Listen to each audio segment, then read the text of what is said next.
with your palate cleansers.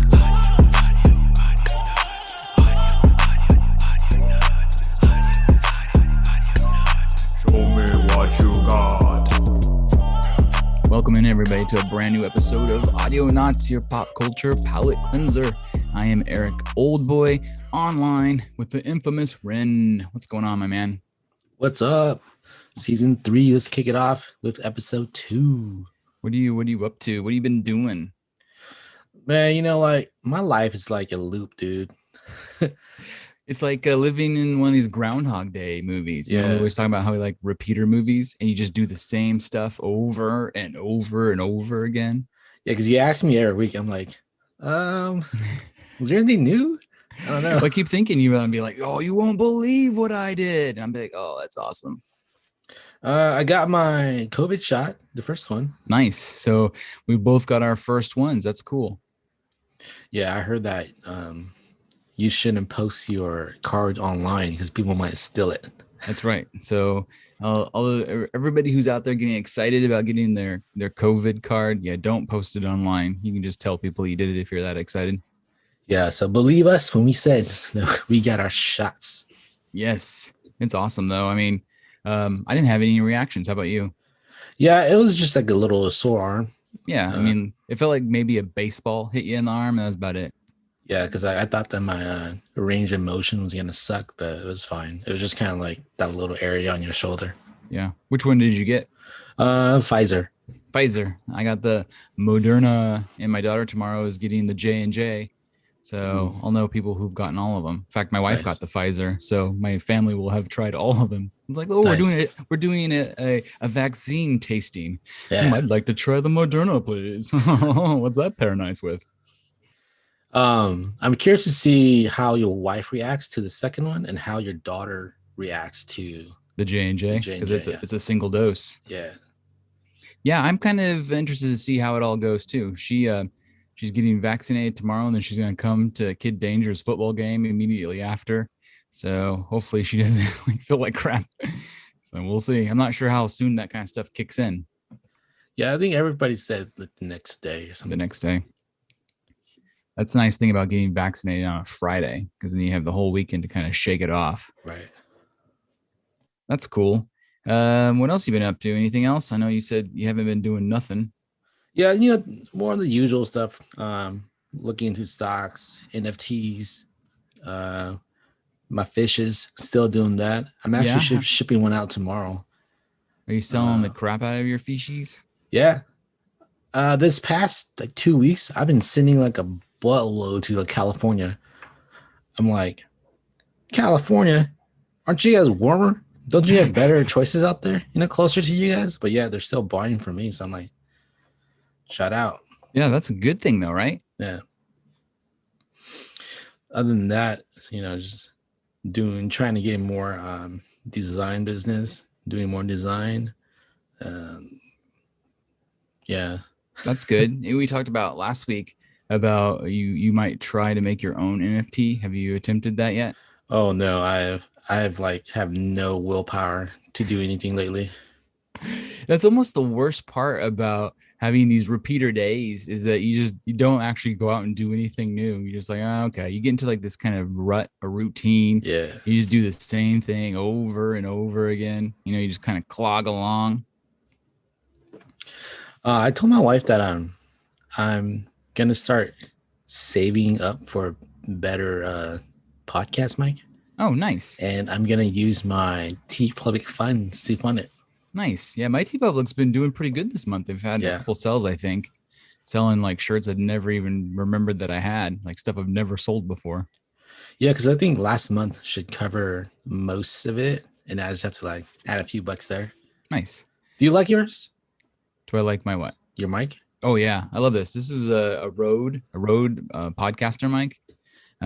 So it's the one that's right below the Rode Procaster. And the big difference is this has a USB plug, so you can just go right into your computer. Otherwise, if you get the ones that have those big old, pro-sized microphone connectors, you have to get like all the other equipment that goes along with it. Yeah. And I'm just not ready for that investment. This is still more of a hobby than it is anything that's going to pay the bills. So Yeah, plus we're still doing it online, so I don't even know how to hook that up. Yeah, I know that would be, I think, definitely more difficult. But that's once you move to that style, you're basically just like a radio station. It's the same stuff they're using. But Right. Rode is a very good name in microphones. So I've liked this microphone so far. Honestly, the only time I ever have any real issues with audio is when the internet has the hard time recording it. So So the mic, it's not the problem. no, the mic is definitely not the problem. Usually, I've noticed too when my internet is bad, when I re-listen to these, I sound kind of like my words are getting elongated because like there's like some sort of timing thing happening when it's recording. It's like I sound kind of robotic and my words are kind of like weird. So like I've been drinking maybe, but I haven't. I swear. Did you see that one tweet? I'm not sure if you did or not, but they tweeted out. Oh, it was from Anchor. Anchor tweeted out, "Who listens to their own podcasts?" You know. I listen to my own podcast or our podcast so I could like listen to see where we made mistakes, where we could have got better, those kind of things. Like always like continuous improvement, you know, Right. rather than just like do it and hope that it was good. I want to make sure that it actually sounded okay. And if it sounded like crap, I'm like, oh, okay, what can we do to fix that next time? Right. I listen to it because I'm doing posts. Yeah. So yeah. Right. Most of the during time the editing portion of it. So hopefully I can get a mic sooner than later and make my side better too. Nice. Because I was thinking about. Well, I feel like I want to sound like those professional, like I don't know. Right. Yeah. There's definitely more lush sound sometimes with certain microphones than others. Turns out it's just my voice. Oh, damn it. I don't. Well, at least you have like a deep voice. Like I have a weird high pitched voice. And so you have a deeper voice to begin with. So yeah, maybe with a little bit better mic, it'll be even nicer. Yeah, because I was looking at yours and I was looking at the other brand, like Shure, or whatever, how do you pronounce it? Wow. Sure. I don't know. Yeah. Sure.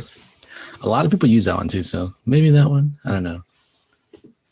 Yeah, whatever you choose, I'm sure you always do the labor into figuring out the best thing. So I'm sure it'll be a good one. Yeah, I just gotta go to the YouTubes. Review this for me. Tell me what's the best. Yeah, make sure they're not sponsored. Yeah. Cool. You know what? Let me ask you this. Are you down with NFTs? Down with NFT. Yeah, you know me. All right. So I think we should get into our newest segment. We introduced it last episode, and we were talking about NFTs, and we kind of went over the very basics. So if you're just tuning in now and you're like, whoa, what the hell's an NFT? You need to go back an episode and listen to that one because I'm not going to re-review it. But whenever there's some new NFT knowledge you want to share, or maybe some new NFT news, I think this is the segment to share that in. And so I have some NFT news. Are you ready for this? Yeah. So Super Bowl champion Tom Brady is starting his own NFT company called Autograph.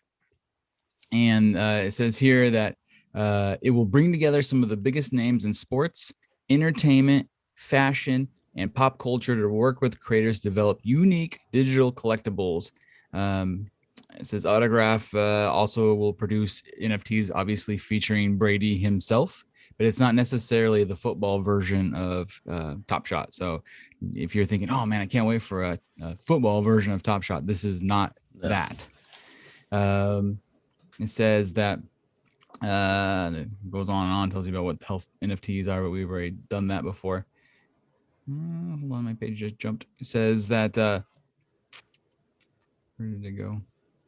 Brady and entrepreneur Richard Rosenblatt will serve as co-chairs of Autograph. The company has also assembled a high-profile advisory team from Apple people, Lionsgate, Live Nation Entertainment, the CEO of DraftKings, and a few others from Spotify to kind of round out the team of people. But they're basically going to be making celebrity NFTs of them saying and doing things specifically that they're considering it almost like getting the autograph of a famous person. So that's kind of a cool version of NFTs that we haven't seen too much of yet. It'd be funny if like Tom Brady gets like a little gif of a goat, you know, and then he like actually autographs it digitally on of it.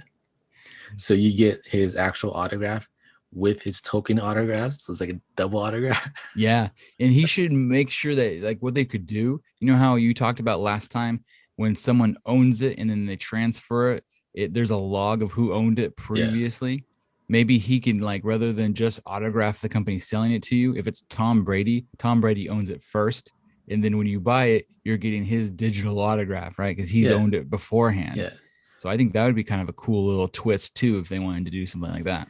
Yeah, I feel like if he's doing celebrities right, everything that it's of that celebrity, it has to be owned by that celebrity first, so it has their token. Yeah, I think that would make it it way cooler. Because I watched this whole thing today on the Daily Show where Trevor Noah kind of ran over the pros and cons of NFTs, and it was almost verbatim, kind of what we talked about, with probably better jokes because he's got a whole writing staff. But he said the one thing that you do have to worry about that we didn't really talk about last episode is, while an NFT never goes away, where it's hosted could. So it's possible that a server could crash, that the company that owns said servers can go out of business, and then it's just gone, you know, because if you can't take it out of that digital wallet and put it in your own and back it up somewhere, you're just without it at a certain point. So I haven't really heard of that happening too often. That's definitely a danger people need to think about when they invest, you know, especially when you're talking about these ones going for like 70 million bucks, you know, that's a lot of money for something that could, you know, the janitor could bump the server and it unplugs you and you lose it forever. Well, we kind of touched base on that a little bit when we talked about Dapper Labs. You know, if like Dapper Lab, you know, goes belly up, and there goes NBA Top Shot. Yeah. In NBA Top Shot, though, I saw they're completely revamping their site, and they're doing a lot of different things, because I think they're finally moving towards advertising, which I think is going to be good for the early adopters. The marketplace is super low right now. So like if you're a buyer, now's the time to probably buy some of those inexpensive moments that you're into, because I think there's going to be at least one more good surge, like a really good surge, once the general public knows more about it. Yeah, I bought 2 moments today. Nice. What'd you get? I got me a Nurk, the one you have, the block. Oh, yeah. Yeah, I got the Nurk too. Because it's so cheap. And I got me a Derrick Jones Jr. Oh, nice. That's awesome. How much did you get the Nurk for? $5? 11. Oh, that's not bad. Yeah. So it's already going back up, because I've seen it as low as $5. But like you were mentioning off air, sometimes you don't want to buy the cheapest one. Yeah. Because it's such a high serial number. That's what I did. Yeah. I went to like the lowest serial number with the lowest price. Yeah. So you're kind of like, you're finding that perfect fit. So it necessarily won't be the first one, because the way Top Shot lists them is just goes by price, and then it goes by serial number, and then it moves to the next price, then serial number, and so on and so forth. So yeah, there's some happy mediums in there where, and a lot of times the cheapest one's impossible to get anyways, because while you're trying to process it on your end, some other dude randomly is processing it too, and you get all the way to the payment part, and then it just doesn't work, and like, somebody beat you to the punch. Yeah, because I was looking at the lowest ones, and they were going for like $6 or so. But then their serial numbers were around 30K. I'm like, what the heck? So that's almost the very top. Yeah, so I organized it by the lowest serial number, and I got mine. It was like 9K for $11. Nice. So under 10. That's awesome. The difference of that, I was like, it's worth a few bucks. I think so. I mean, because that stuff is, like I said, I think we will have one more really big surge, and then it'll kind of even out after that. But yeah, it hasn't even been launched to the main audience yet. So it's just been the early adopters so far. And then you had like the money hungry guys roll in and get all peeved and leave. And so that's really good for the people that are sticking with it, Yeah, I was debating if you want to like do our pack opening live on air on here, or like do a separate one. Oh, I mean, I'm easy. Whatever you guys want to do. I think it'll be fun, because you've rounded up a handful of people that want to do it, and I think it'll be awesome. Yeah, like, hey, jump in, we're gonna do it live. Yeah, I saw it. I didn't click on it, but I did see an email come through from them today that said something about the packs. I don't know if they gave an exact date or what was going on. I think it was like mid-April or something like that. Yeah, like the 15th or 16th. Yeah. Cool. All right, I think it's time. Let's move into the healthy stream. So we got to start with our favorite show now in the healthy stream. Disney Plus's Winter Soldier, Falcon and the Winter Soldier, episode 3. What'd you think? Did you like it, or you like the way the story is progressing? Yeah, I dig it. It to me, the episode was more like a buddy cop movie or show Yes. with just like gun shooting. It's pretty cool. I was kind of surprised at the amount of violence and the fact that Agent Carter rolls in and she just like strip killing people, and I'm like, well, that's kind of cool because sometimes Disney pulls their punches, especially on the TV stuff. And I thought it was neat that they weren't too worried about that. It definitely felt like you said, like a buddy cop comedy, and they're working with the bad guy, like even though they know he's going to betray them at some point. Yeah. The best part was when Zemo was like dancing. He's like, "Eee." Oh yeah, we were watching. And So I told funny. Kid Danger, I'm like, that's gonna be a meme. And within minutes, there was all these memes of him. Yeah. I saw on Twitter, the guy that plays Zemo said that there's a longer version of the dance because it was all improvised. Yeah. Now it's trending. Release the Zemo cut. Genius. So good, so good.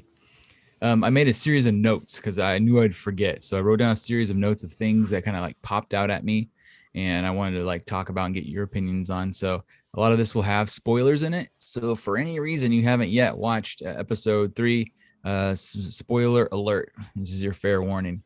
So my first note just says Baron Zemo, prison break, and dance. So those were things we saw. So I thought it was kind of cool. Like Bucky or Sam was waiting, and then Bucky kind of came down to that garage area, and he's like, "What are we even doing here?" And he realized that he'd broken him out already.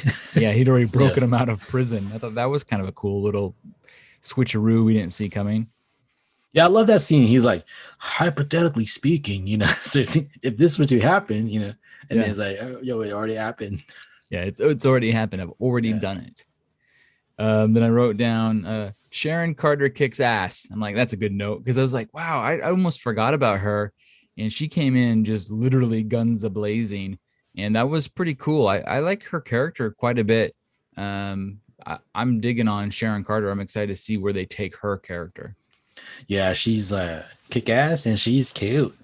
Yeah, she's very cute. What's the name of the actress and what else has she been in? Because I have no idea. Is that the chick from 24? Oh, is it? Which one? You mean Alicia Cuthbert? No, I don't think so. No? Not her. No. She's in a lot of stuff. I just don't know. So I put you on the spot and you weren't prepared for it. There's rumors saying that she might be the power broker, like plot twist. Oh, she would be the power broker. That would be a plot twist. Yeah, because if you look at like her all her room that she has, all those paintings, it has like the original artwork, so it's already showing that look how powerful she is. She has all these like original stuff that she's able to sell, or I don't know. That's a pretty good idea for this, because she did also mention how she felt betrayed by the government, because they let Sam and Bucky off and they're all good to go again, and she's still on the run. So that would make a lot of sense. I like that theory. That's a great theory. My next note that I wrote down was Madripoor Wolverine. So they were in Madripoor, and what's cool about that, anybody who's been a big Wolverine X-Men guy like myself, at least on the comic book side, that's where all sorts of stuff happens in Wolverine's comics. He's always in Madripoor. And so I think this is like really lightly dipping their toes into the fact that we're going to start seeing mutants, because they keep teasing it and we keep thinking it's about to come, and this could be like another door to that. Well, it's kind of like, in Wanda, where they kind of tease the aerospace dude, engineer. They're teasing their future MCU stuff, and this is kind of another way for them to like tease it, like, oh, and all the fanboys and girls like, yeah, and they lose it. I think that Disney's caught on to the fact that a lot of times the fans create these ideas that they like, and then they run with them after the fact. So now they're like creating more of these like little teasers than they ever used to, because they understand that it really helps build the fan base, and they can just run with it. And then if anything good comes out of it, they'll steal it and say, that's what we were planning the whole time. You're telling me fan service is a good thing? Yeah, in this case, I think it is. Yeah. My next note says Sam Wilson takes on the alias of Smiling Tiger. And that's another one. So Smiling Tiger is another one that's I've seen in like the New Mutants. He's a new, or excuse me, the New Warriors. He was a New Warriors villain. So that's touching on a new group of supers that we haven't seen yet. Right. So I'm like, that's cool. It's almost like, you being racist. Like, wait, I do look like him though. That was so funny too. Yeah. I really like the part where he's trying his best to be, Smiling Tiger and not say a lot, and they like give him that gross like snake drink. Yeah. And then later on, he's like trying to be super cool, and his phone rings, and they make him listen to it on speaker, and it's his sister like going off, and you hear her yelling at her kid about Cheerios. I thought that was great. Yeah, he almost got through, but no. And it says here, I also wrote down that he was also briefly a member of the Thunderbolts. So the Smiling Tiger has been all over the Marvel universe in small little bits and pieces. And then my last note, of course, was the teaser at the very end. We got Wakanda's own Ao from Civil War showed up. And that's exciting. So now we're getting some Wakanda people showing up, and it looks super cool. Yeah, because I'm super interested to see what they're gonna do with them in the show. Yeah, because she's out to get Zemo, and they're working with Zemo, and so it'll be interesting to see how long they're willing to kind of stay at bay before they feel like they have to intercede. Yeah, because Zemo basically killed their king, right? Yeah, he killed their king. Yeah, Black Panther's father. King T'Challa. Yes, yeah, absolutely. Yeah. So yeah, they have a vested interest in making sure Zemo pays for that, because he was locked up, and then their homie Bucky went and let him go, and so now they're like, okay, hold on. The last episode they kind of teased Wakanda because Yeah. they're like, no, it's a white wolf, Right? Yeah, they mentioned his nickname. Boom, Wakanda's here, baby. Yeah, and they've said already, Disney and Marvel have said that they're working on a Wakanda series. So yeah, once again, they're teasing us with just enough information that when it comes like, oh, this all connects, Yeah, I dig it. That's I love why it. that's why the MCUs are really good. It's all in the same universe and it like connects with each other. Yeah, they're really good at making sure everything connects and makes sense, to the point where the fanboys, like, they'll catch you anytime they miss something or it's not right, and then they're like so clever that they'll go back and somehow fix it later on, because you always see that too, where they fix some sort of incontinuity from some point. You're like, oh, okay, that's cool. That makes sense. That explains everything. You fixed it. Then I'm sure that's what they meant the whole time. Yeah.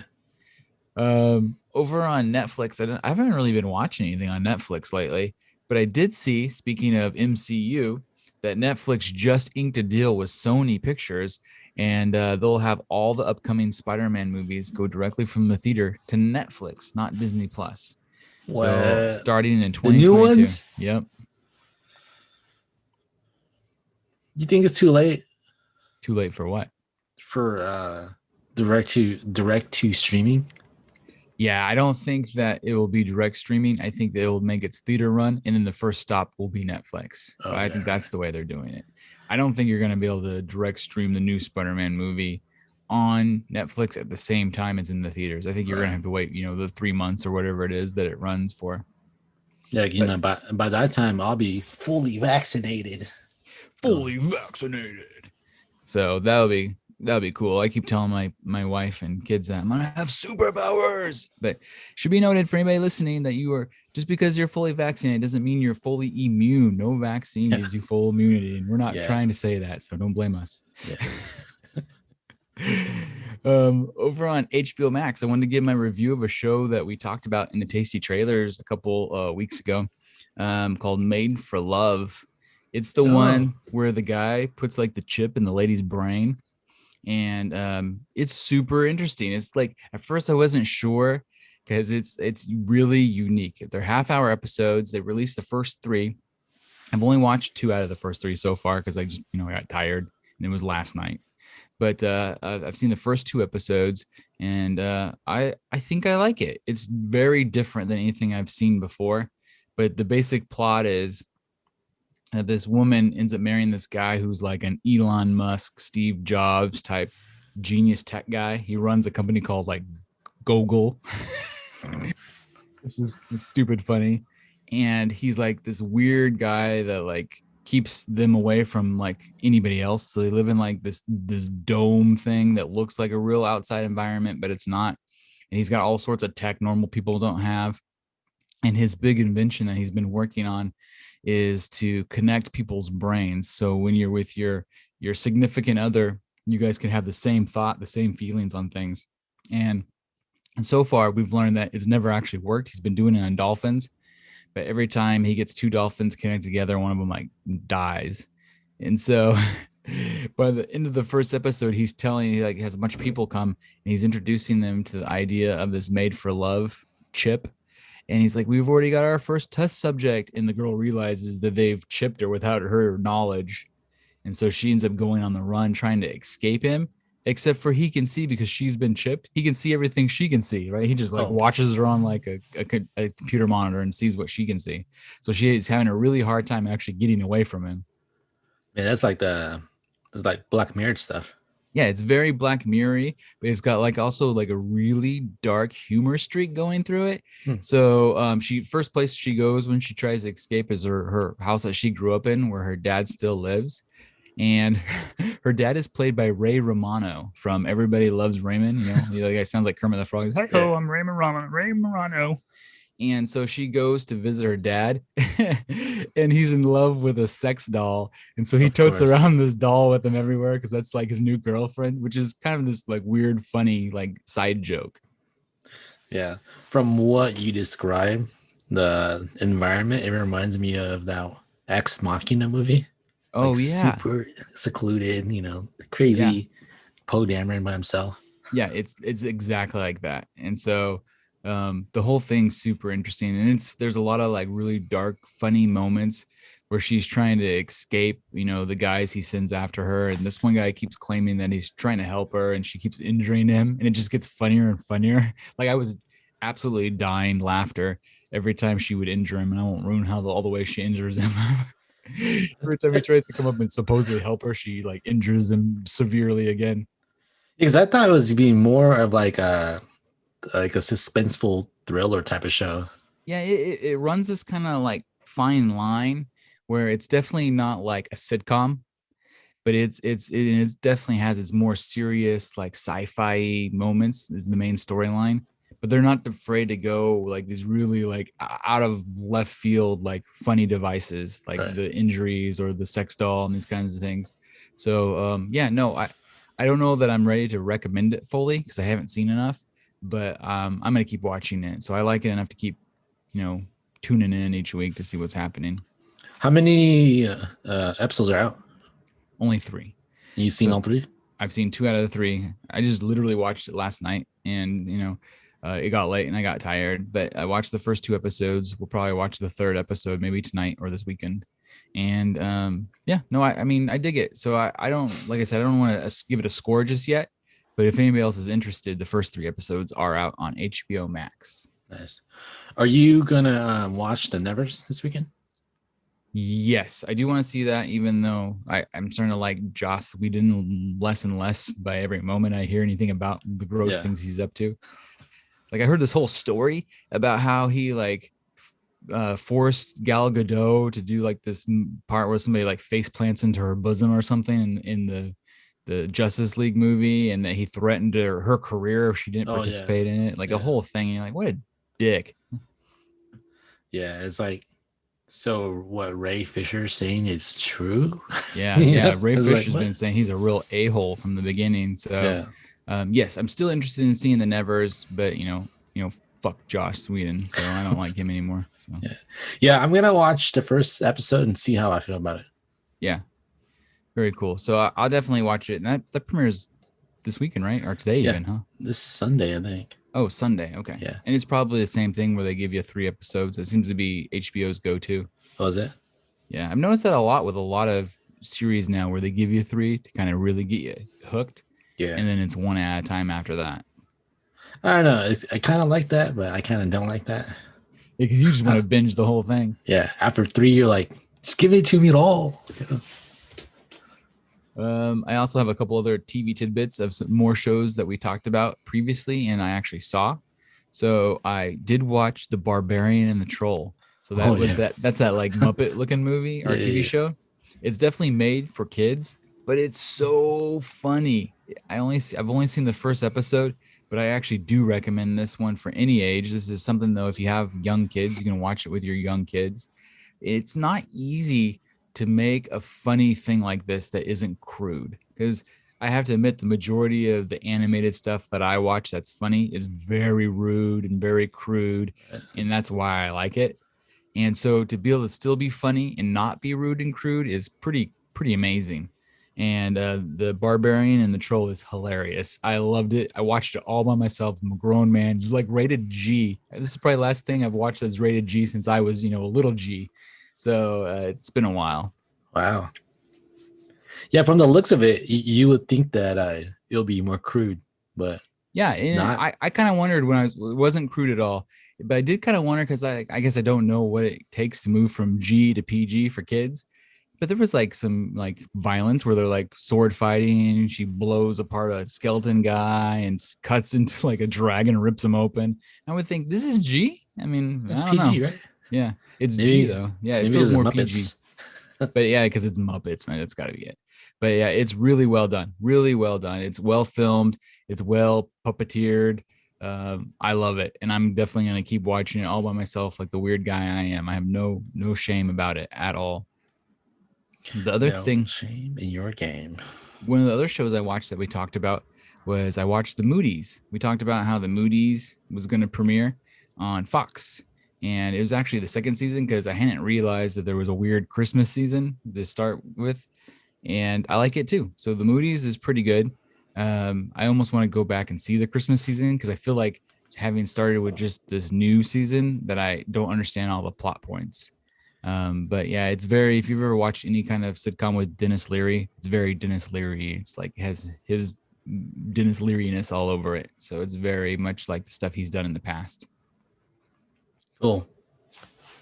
Oh, I just checked my email. Yeah. And NBA Top Shop emailed us saying that we're getting our packs Wednesday, April 14th. Okay. Wednesday, my dude. Hump day. So we could probably wait until Thursday. Yeah, then we can just do it on Thursday, right before the show or during the beginning of the show. Yeah, it'll be our NFT segment, man. Yeah, I love it. Let's do it. Okay.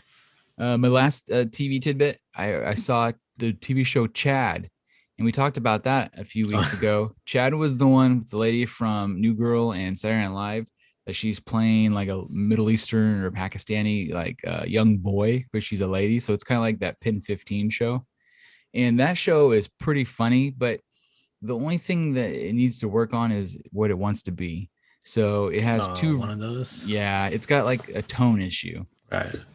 Part of it wants to be like that really cringy humor. Like you remember the original season of The Office compared to all the following seasons of The Office, where like half of their jokes were just meant to make you go, it was so cringy, but it kind of made you laugh anyways. And then they realized that people don't like to feel cringed out all the time. And so they kind of backed away from being quite so cringy. Well, the Chad TV show is that it has like these moments that are so cringe. Like they make Chad such a douche canoe, right? Like a Chad. He's such a Chad. Yeah. Well, you find out during the show, he's actually changed his name to Chad. That's not his actual name because he's got a very Middle Eastern-y name and he doesn't want to be called that anymore. But the first episode centered around him starting his freshman year in high school. And him and his nerdy friend want to convince everybody that they're cool, even though clearly they're very uncool. And he just randomly tells a group of the cool kids that he had sex over the summer. So they all think he's cool because of that. Right. And then there's like this one real bad girl's like, oh, he's had sex. Let's go have sex. And she just like offers him sex. And then panic ensues because he's clearly not ready for that. And so those moments are kind of funny, but they have like these weird kind of cringy moments. And he does a lot of moments where he's like just breaking down and like crying and acting weird. That kind of like, I don't like it. Right. So I'm 50-50 on this show. Maybe it'll get better. Maybe it'll get worse. It honestly could go either way. Cool. Yeah, you have to keep watching that for us. Yeah, I'll keep watching it. All right. So I think now's the perfect time to take a quick break. And then on the flip side, we'll get to our tasty trailers. We have a bunch of tasty trailers. I got a Today Year Old. Remember that? Today Years Old, I learned, because I did learn something brand new.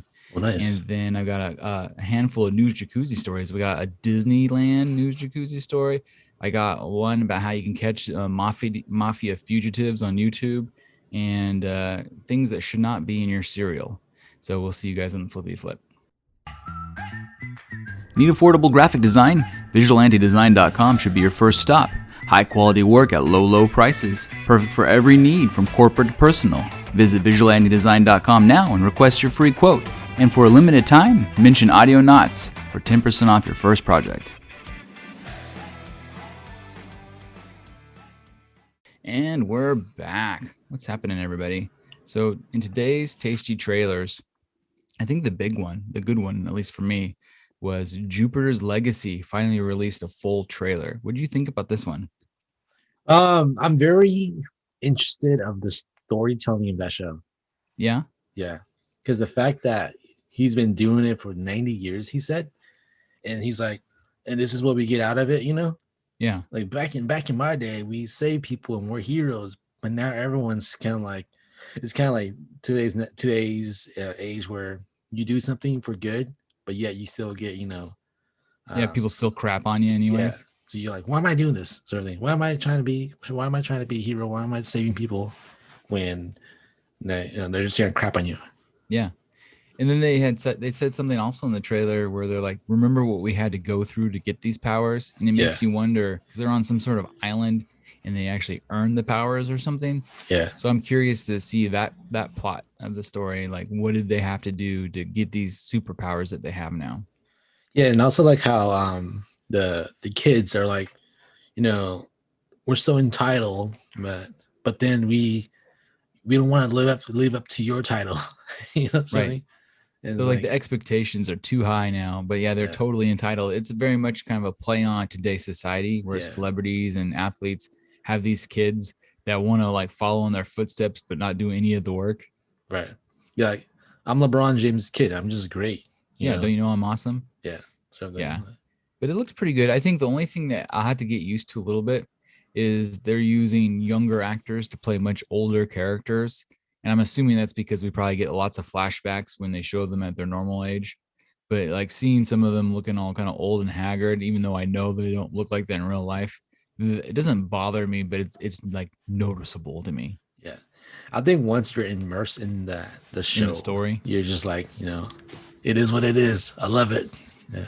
I hope so. I really hope that's the idea. So Jupiter's Legacy premieres on Netflix on May 7th. So that's soon. That's not too far from now. My second trailer has to do with the only Space Jam. They finally released a full Space Jam trailer. And the best part about it was our homie, local legend Damian Lillard gets to show up as the bad guy. Looks like I'm excited for this. Yeah, because like after the trailer's released, where's Dame? Where's Dame? Is that robot Dame? And then it's like, are you just cameoing? You think he actually tweeted out or said it somewhere that nah, I'm not a cameo. I'm a big part of the movie. Yeah, he's like a major part of the film.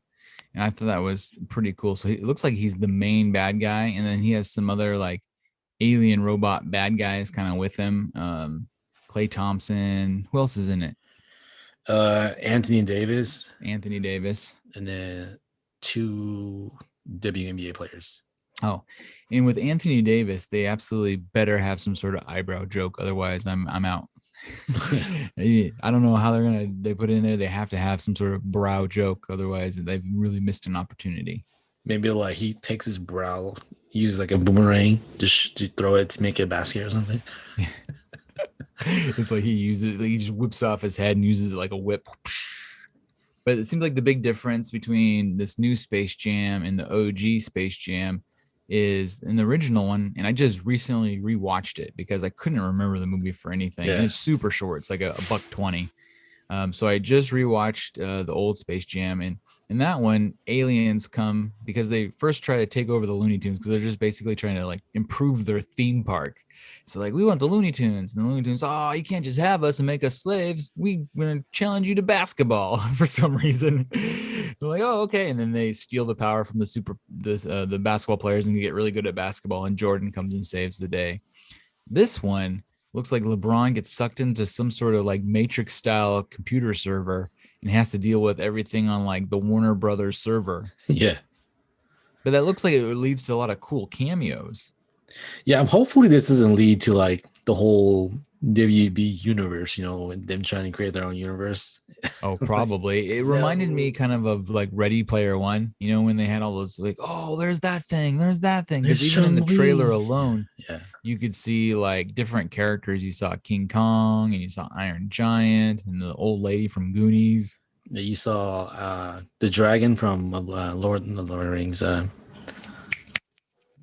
GOT, Game of Thrones. Oh, yes. Yeah, it flew in. You saw like Matrix. Yeah. Yeah. So I think they're gonna get lots of that kind of thing. So I don't know. I mean, this looks like it'll be a fun movie for the kids. Is this kind of movie that you would go and see in the theaters? No. No. I'm glad they're doing the HBO one because I watched on HBO.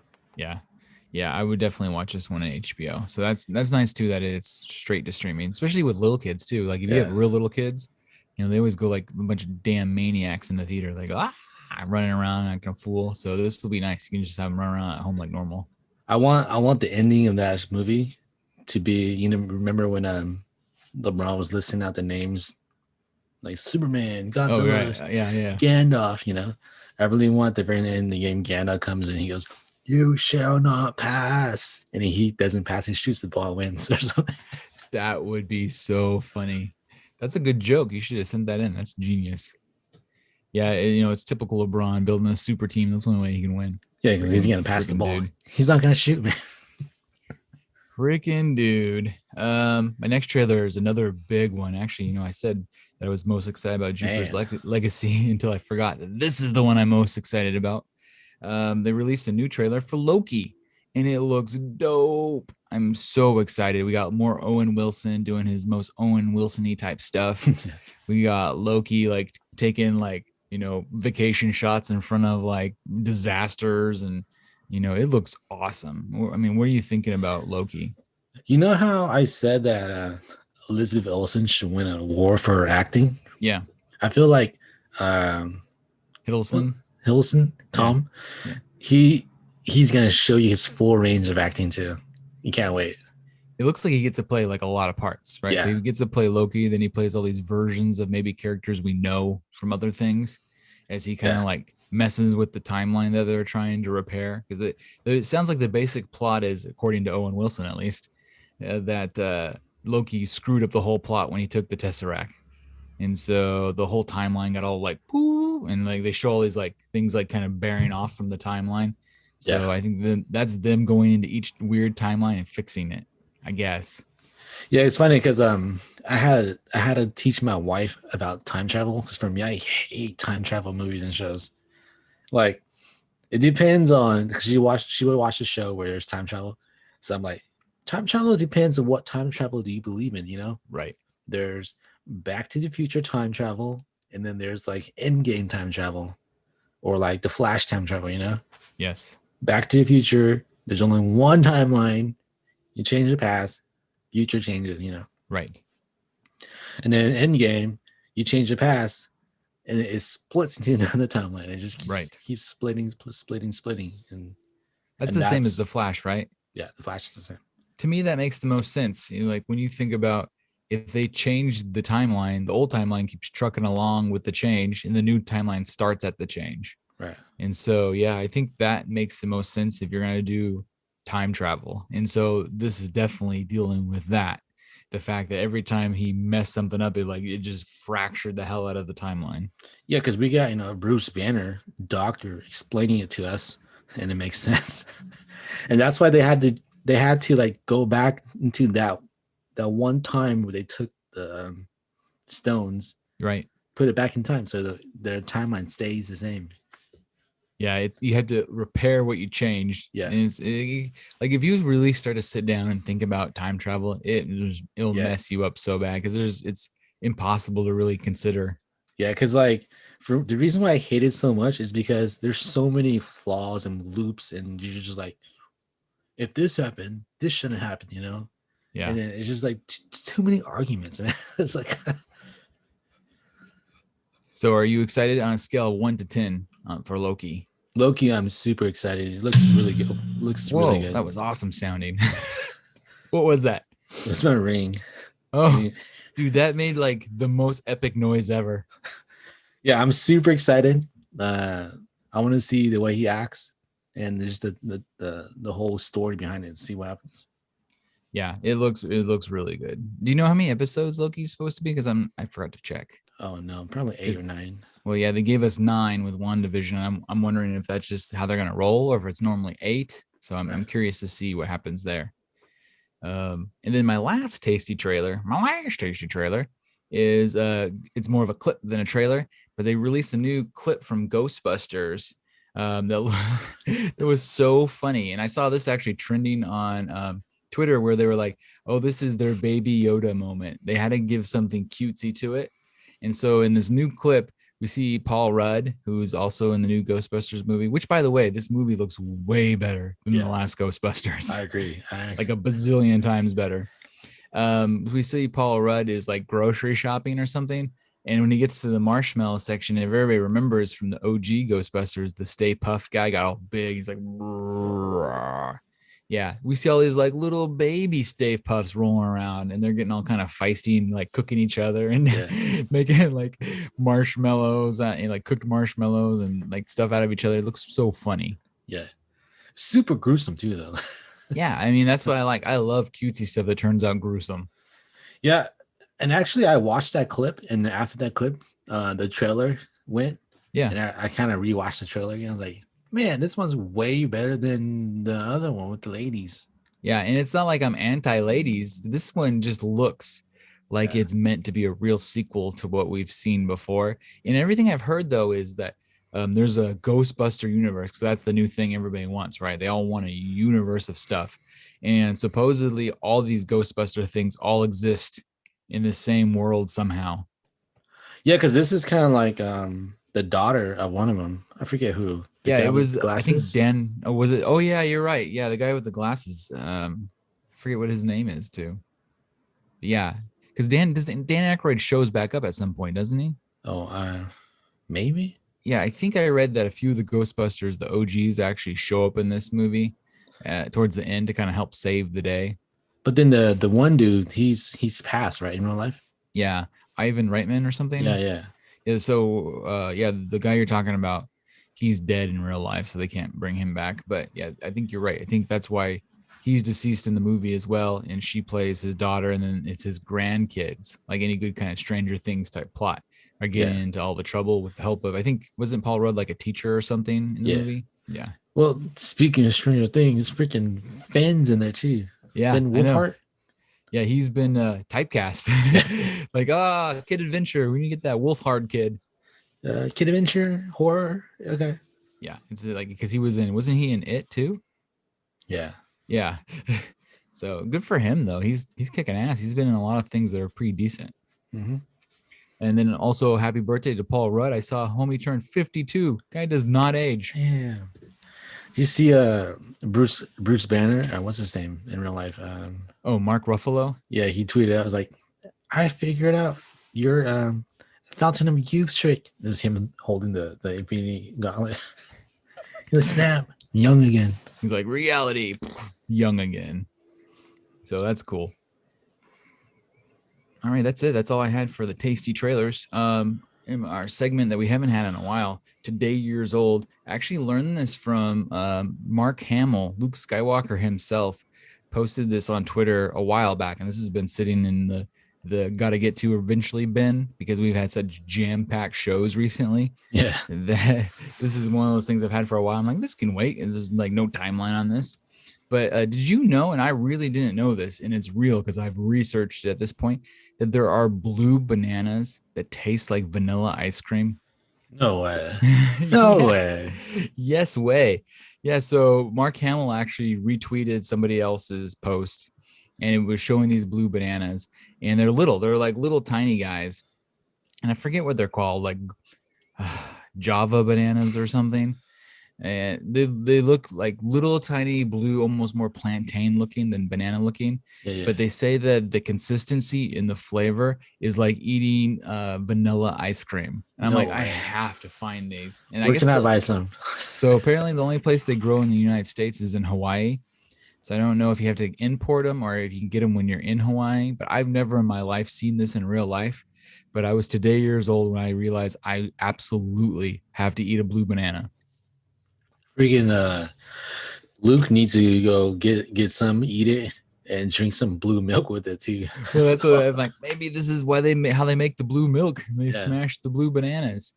But yeah, that's cool. Like I'm so down for blue bananas. Can we like order it and have him ship it here? That was the first thing you and I think alike because that was the first thing I thought. I'm like, I'm gonna go online, I'm gonna buy some of these and have them shipped over here. And I wasn't able to really find a good way to get them. So if you figure it out, let me know because I'd pay the shipping on that to try some blue bananas. Man, Because I'm super curious. Do you think they really taste like vanilla ice cream, or do you think they're exaggerating? Because it would be really good if they did. yeah, it's trippy because like I got me a yellow watermelon. Oh, okay. Yeah, so I cut it up, right? And the inside of it is yellow. Oh, wow. Did it It's a taste any watermelon. different though? But in your mind, you're like, it's yellow. I ate it, tastes the same. It wasn't as sweet, but I was like, it tastes the same. But then in your mind, you're like, it's yellow, it's gonna taste different, you know? But It's amazing to me that there are things in nature that can look one way and taste one way. And sometimes, like these blue bananas, they taste like other things like we know what vanilla ice cream. When we say that, everybody who's listening knows what vanilla ice cream tastes like. I think the more common thing that's similar to this is cotton candy grapes.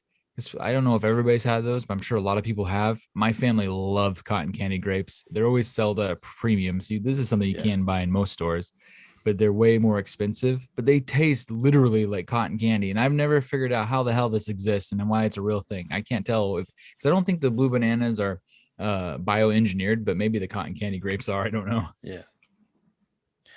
Yeah, they're super expensive though. But yeah, they are expensive, but it's worth it once in a while. Yeah, once in a while. So I think it's time to dip our toes in the news jacuzzi. My first story I'm actually pretty excited about has to do with Disneyland. Disneyland parks, Florida's been open for a tiny bit now because, they don't have COVID in Florida. But Disneyland, California has been working slowly trying to get open, and they opened the store areas first, and they're starting to open up the parks to California residents. The nice thing about them being closed, though, from people is they're way ahead of schedule on like some of their new theme park stuff. And so they announced today that they are opening the Avengers campus at the Disneyland Resort on June 4th to California residents. So that's really soon. And I was looking at it, and just to remind people, we talked about this a little bit at one point when they first announced it, which doesn't seem that long ago. For it to already be open. But the first key area in the World Engineering Brigade, also known as WEB, it brings together innovators like Peter Parker, who have assembled by Tony Stark to invent new technologies and equip everyday people to become their own superheroes. So the Web will house a brand new ride called Web Slingers. And Web Slingers is a Spider-Man adventure. It's the first Disney ride attraction to feature the iconic friendly neighborhood Spider-Man. So we're getting a Spider-Man ride, which I didn't realize. I'm super excited about that. Of course, the second one is they're building this right next to the Breakout, the old Tower of Terror, Guardians of the Galaxy thing is being kind of encompassed now by the campus. So that means that all this is on the Disney California side. We talked about last time how they're doing the Pym. Remember Pym from Ant-Man? They have Pym's lab. And so they're doing all sorts of weird little things there where you could shrink and grow things somehow. I don't even know how that's going to work. That's where they're hiding all the restaurants and things. So there's also weird like food concoctions and drinks that you can get that's supposedly been made by Pym Industries using Pym particles, it says. And adjacent to the Pym Test Kitchen is an oversized beer that can overhead signals the grown-up beverage tastings. Oh, there's going to be a bar in Avengers. So this is very similar to what they did with Star Wars. The Star Wars area has their own like cantina. We can go buy $25 beverages. Luckily for me, it was so busy last time we were there, we couldn't actually get into the cantina, which was okay with me because $25 is a lot for a glass of alcohol. But yeah, they're doing the exact same thing, which is pretty genius. They have some new videos. Remember we talked about the video they had of the Spider-Man that they have swinging around on top? Yeah. It looks so real. They have a finished videos of that. You guys should all look up on YouTube where you can see Spider-Man and now he's all decked out looking very Spider-Man like, and it's so impressive. Like you would think it was a real guy and it's not. It's all robotics. Yeah, you as a kid, you're like, oh my gosh, that's Spider-Man. Me as an adult, it's gonna blow my mind. It's just really impressive. Yeah, there's some Doctor Strange stuff that says going on. There's all sorts of new like things you can buy as far as like Spider-Man toys and Avengers toys that are exclusive to the area. I mean, the whole thing looks pretty cool. And the fact that we're only a few months away, I'm down. I'm so ready for this. Yeah, I feel like Avengers needs its own like theme park by itself and not part of Disneyland. Yeah. There's so much interesting because they leased out all that stuff for a long time. Like Universal Studios has like a Hulk ride. They had a bunch of Spider-Man stuff, so you wonder like at what point they're gonna pull some of that away. And it's interesting that they went Spider-Man because that's still kind of partly owned by Sony. But that's only the cinematic part. So this must be all comic book versions of him. It's kind of like in your face, Sony. Yeah, we figured our way around it, and we don't have to worry about it because it's not a movie. So see, there are some good things from COVID. Yeah, exactly. Some of these things aren't so bad. In my next news story, a mafia fugitive has been caught on YouTube after federal agents watch his cooking show. So you gotta wonder, like, dude, if you're on the run, why in the world would you start a YouTube cooking show? I don't get it. Tell me why. I'm gonna tell you why. Telling you how. A mafia fugitive couldn't take the heat, so he went into the kitchen. You gotta love these guys that write these headlines. That's exactly how Mark, Farron, Claude, Bert. That's a lot of names, so you know you're a bad guy when you got 4 names. Got caught after spending 7 years. He was on the run for 7 years, according to Calabria News, an Italian news outlet. Bayart was hiding from the national authorities for an alleged drug trafficking when he was tracked down and arrested in the Dominican Republic. Hold on, my page isn't loading. Oh no! Read more. You let these CNN pages sit too long, and they just dump ads on top of everything. It says the 53-year-old man was found nearly 5,000 miles away from his hometown of Rome, based on a cooking YouTube channel he launched. Boca Chica. Oh, that's an awesome name. Boca Chica. In Boca Chica. That's a municipality near the Santo Domingo. Our YouTube channel was not named. For News described the channel as being focused on Italian cuisine. Law enforcement officials were clued in that the YouTube channel belonged to Bayart since the chef reviewed food without ever revealing his face.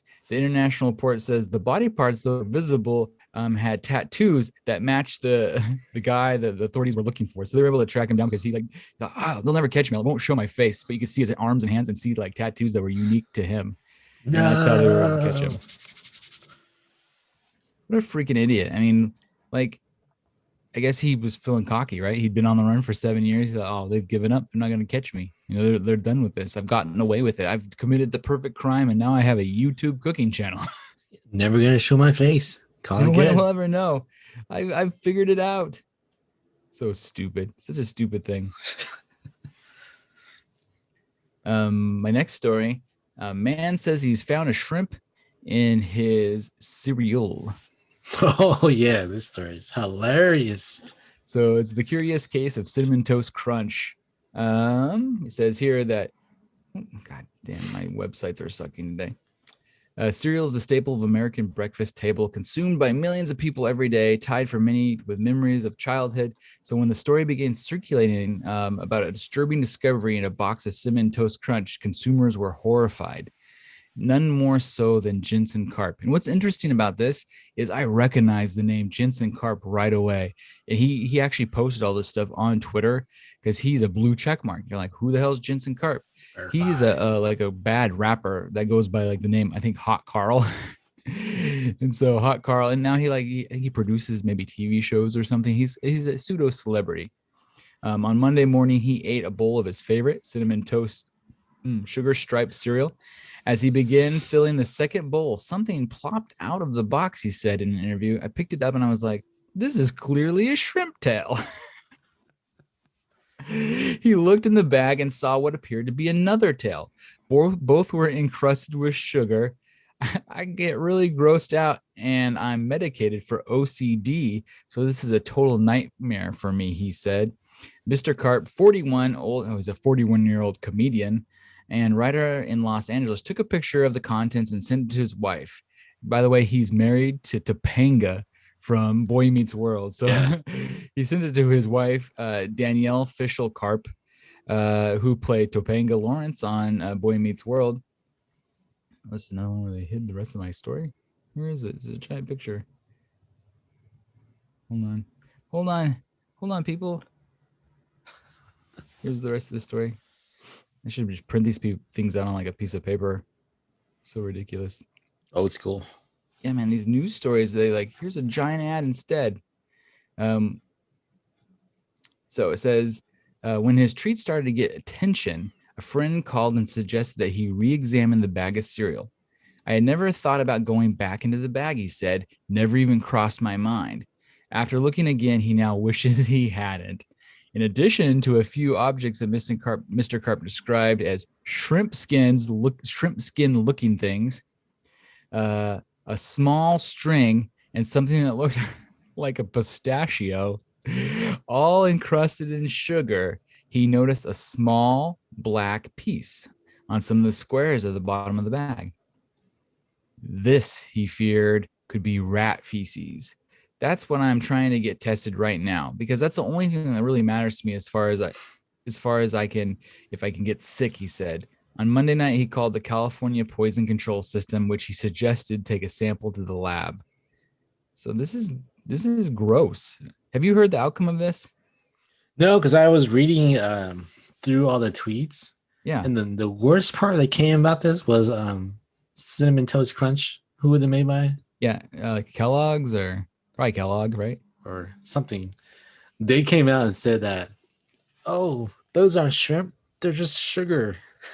Like, sugar chunks. Yeah, he's like, and he tweeted back, he's like, look, they are not sugar chunks. They are clearly shrimp tails. And it feels real because he's already famous. He's married to a very famous person. He's not out to get money. Usually when you see this kind of stuff, like, oh, I found a thumb in my Pepsi Cola. It's like some like hillbilly somewhere that found a thumb and threw it in a Pepsi Cola. It's always something real weird that they can be disproven pretty easily. This guy is not out to get money. I think his story comes out pretty clear that it's real. And so you wonder, is the facility where they're making this cereal just that gross, or was somebody was there a disenchanted employee that just threw a bunch of garbage inside there? Yeah, like their lunch or something. Yeah, it's like he would have like let it go, but then they came out and said that it's not shrimp, that it's sugar, and then he said that it is shrimp, and then they told him to like send the pieces in. He's like, I'm not gonna send it in. Yeah, well, since he has the money, he needs to take it all to an independent lab and figure out what the hell's going on. And then they even came back and said that since you're not gonna send it in, make sure to put it into like a Ziploc bag because this is gonna be evidence now. I was like, right? They're probably concerned. Yeah. So I think that their move is like, we're gonna sue you if you're going to continue to talk bad about our cereal, make us look bad. But I think that like there's zero reason, unless this is some sort of really stupid gag. I mean, he is a comedian. Yeah. It just doesn't come off that way from what I've seen, that this is some sort of jokey joke thing. So I think honestly that it's just like it's something went wrong in the facility where they make this cinnamon toast crunch. And I have to admit, I'm not a big cereal guy, but Kid Danger eats his fair share of cereal, and I can tell you right now, we're not buying Cinnamon Toast Crunch now. Yeah. That was one of my favorites. Like, have you ever had the churro ones? Oh, that yeah. stuff is the bee's knees. If you're gonna eat cereal, eat the Cinnamon Toast churros. Those are delicious. Yeah, because like the thing is, like if they came out and say, "Hey, sorry for that happening," would you want us to, give you something in return, Yeah. But then they came out and said, "Nah, fam, they ain't no shrimp." And he was like, "Oh yeah, it is shrimp," So they fought him. So he's like trying to prove him wrong now, Yeah, they definitely took the wrong method to go against him. They should have realized who it was and taken a different route, because they could have got him as an advocate, like, oh man, they did such a good job taking care of this, making sure things were made right. They've gone to that facility. They found out why it happened. They're fixing it so it'll never happen to anybody else. Instead, they just look bad. Yeah. And people are gonna be like, not only are they like horrible, like a horrible company that just sues the hell out of you, they're like letting all sorts of random crap end up in their food. And the best part about this story is, if you read on Twitter, since everything's on Twitter, all these people comes out and they're like, "Hey, I work for this lab and I'm a profession in crustaceans. I could do a test for you." All sorts of crazy stuff, dude. It's hilarious. My profession is crustaceans. That's hilarious. Yeah. Have you ever? Let me ask you this: have you ever had food that had something weird in it that didn't belong, or something that was like just sideways about the thing you opened? Not to the level of shrimp tails, but I don't know. One time when I was a kid, and I don't think it was the cereal company's fault. It was probably a cereal box that sat on top of the fridge too long. By the way, where do you keep your cereal? Like, I feel like it's almost like everybody keeps their cereal on top of the fridge. Oh, ours is like in a little cabinet. Oh, so you actually keep your, so like maybe it's just me. All my life, we've always kept the cereal boxes on top of the fridge because they're weird and tall. They don't fit in a lot of cabinets. And so like I've always kept our cereal on top of the fridge. There'll be like 4 of them stacked up there. But yeah, when I was a kid one time, and it was probably, like I said, because they were stacked on top of the fridge and just sat there without even eating it for too long, I poured myself a big bowl. It was early and dark, and I was eating it, and I got about halfway through it before I realized it was full of dead moths. Oh. That was horrible. But yeah, that happened to me. And then as far as weird food things, I took a picture of this and I sent it to them one time recently. Kid Danger had a bag of Cheetos that we opened up that was nothing but the Cheeto dust. So like the stuff that they dump on the Cheetos, but there was no actual Cheetos. It was just a thing of like powdered cheese. Damn. You should sell that to like the stores that makes those elotes, the corn. Like, here's the powder, baby. I took a picture of it and I tweeted them. I'm like, hey, there's no Cheetos in this bag of Cheetos that we just opened, and they just completely ignored me because I don't have a blue check mark. Yeah, nothing, not even a sorry. We'll give you a coupon. Oh, speaking on Twitter and Cheetos. Yeah. Well, one time I tweeted out to Cheetos, tagged them about my amazing invention that you guys need to do, right? I know what this is. Tell the world. Yeah, because you know how when you eat Cheetos or hot Cheetos, your hands are always like dirty. Yeah, they get all gross and get that like residue on your fingers. And I was like, hey, Cheetos, you guys should make some kind of like chip glove where you could like use it to grab the chips, and then afterwards you just eat the gloves. Edible chip gloves. Yeah, right. Genius. Did they respond? And then not Cheetos respond, but freaking the cheetah, Chester the cheetah. Oh, nice. Yeah, he has his own Twitter. He responds to me. He's like, great minds think alike. He tweeted out his like his draft of it. I'm like, what? That's so funny. You invented something that Chester the cheetah was already working on. Yeah. Genius. That's awesome. So that's not a gross Cheeto story, but a good Cheeto story. Yeah. Well, that's cool, man. That's all I have. Unless you got anything else you want to talk about before we wrap this bad boy up and post it. Oh, dude. Yes. Because earlier I said that there's good things that came out of COVID. Yeah. Did you hear that they're making this vaccine for HIV? Oh, I did hear that. Yeah. That was big. That was almost too important news for our dorky little podcast. Yeah. Go ahead. Tell everybody about what they said. Yeah, because of all the studies and things they do with COVID and how fast they were doing it. Yeah, they basically made a vaccine for HIV that's like 90 some proof. I'm like, what? Yeah, that is incredible news. You know, we've been fighting HIV since what, the 80s, and Yeah. they've definitely gotten better with it. People don't die every day now from HIV like they used to. But the fact that because of this process and the things they had to learn and do really quickly, they were able to use the same theories and ideas to create this HIV vaccine that actually works. It's like, oh, wow, that's great. That's such Yeah. good news. One could hope from this that maybe they'll be able to come up with other things they can start fixing, because it's clearly some sort of new technique or technology involved that's Yeah. opened some new doors. You know, like find a cure to cancer, baby. Dude, that would be huge. Yeah. Can you imagine if we Yeah. get the cure to cancer in our lifetime? What an amazing thing that would be. Yeah. Damn, we got all serious at the end. Whew. I know. Sorry, man. Real news. Cool. That's it, man. Then we wish everybody a good night and have a good one. We'll see you guys all on the flippity flip. Bye.